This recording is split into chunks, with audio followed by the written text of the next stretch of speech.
Cooking crazy ચેનલમાં તમારું સ્વાગત છે। આજે બનાવીશું કાઠિયાવાડનો ખૂબ જ ફેમસ એવો વઘારેલા રોટલાની રેસીપી। તો ચલો રેસીપી શરૂ કરીએ અને જો રેસીપી પસંદ આવે તો વિડીયોને લાઇક અને ચેનલને સબસ્ક્રાઇબ કરવાનું ના ભૂલતા। વઘારેલો રોટલો બનાવવા માટે મેં અહીં એક રોટલાને બનાવીને થોડો ઠંડો કરી લીધો છે। વઘારેલો રોટલો ઠંડો થાય પછી જ બનાવવામાં આવતો હોય છે। હવે આપણે એનો હાથેથી ભૂકો કરી લેશું।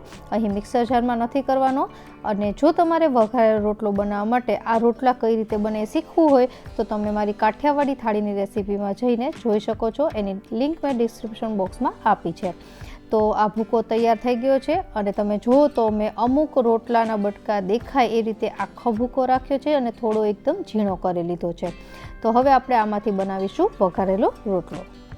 તો એના માટે મેં અહીં એક પેનમાં 1.5 ટેબલ સ્પૂન જેટલું તેલ લીધું છે અને ગેસની ફ્લેમ મીડિયમ રાખી છે। તેલ ગરમ થાય એટલે 1/2 ટીસ્પૂન જેટલી રાઈ લેવાની, ત્યારબાદ 1/4 ટીસ્પૂન જેટલી હિંગ અને અહીં તેલ ગરમ છે એમાં જ આપણે 1/4 ટીસ્પૂન જેટલી હળદર ઉમેરીશું જેનાથી કાચી સ્મેલ ન આવે।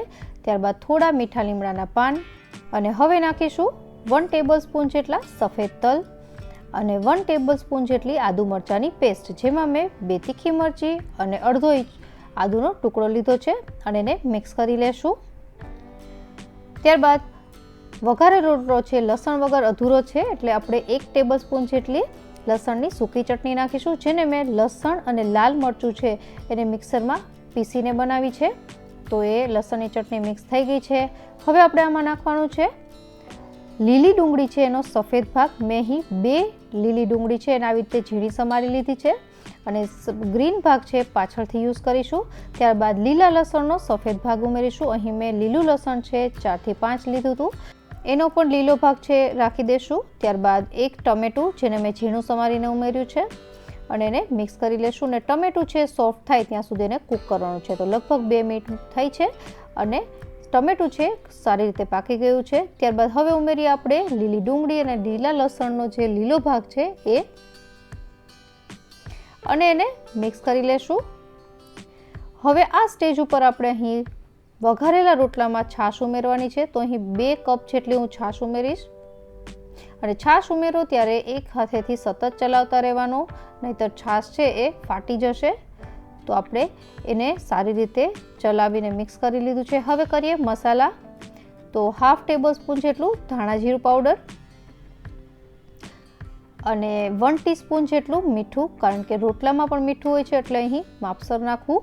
ત્યારબાદ 1 ટીસ્પૂન જેટલું લાલ કશ્મીરી મરચું અને એને મિક્સ કરી લેવાનું છે। બીજા કોઈ મસાલા અહીં ન કરવા, આ 3 મસાલા ઇનફ છે।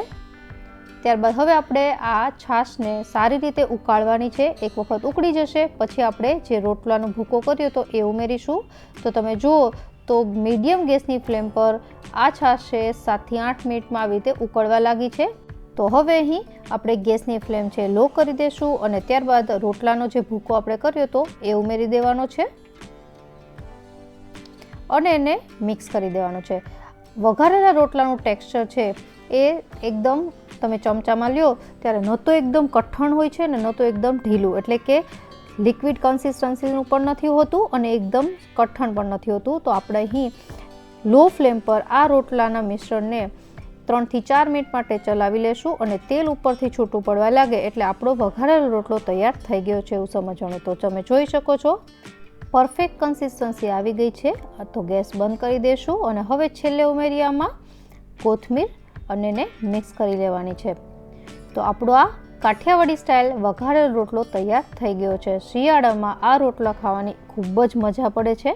તો આપણે આને સર્વ કરીએ। તો અહીં મેં એક બોલમાં ગરમા ગરમ વઘારેલો રોટલો છે એને સર્વ કરી દીધો છે।